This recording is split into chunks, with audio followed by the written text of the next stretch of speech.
بسم الله الرحمن الرحيم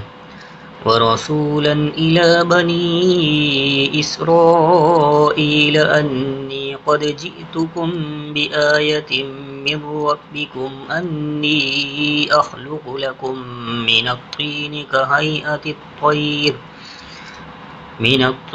كهيئة الطير فأنفخ فيه فيكون طيرا بإذن الله وأبرئ الأكمه والأبرص وأحيي الموتى بإذن الله وأنبئكم بما تأكلون وما تدخرون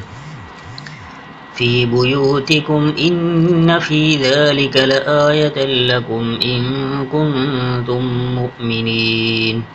ومصدقا لما بين يدي من التوراة ولأحل لكم بعض الذي حرم عليكم وجئتكم بآية من ربكم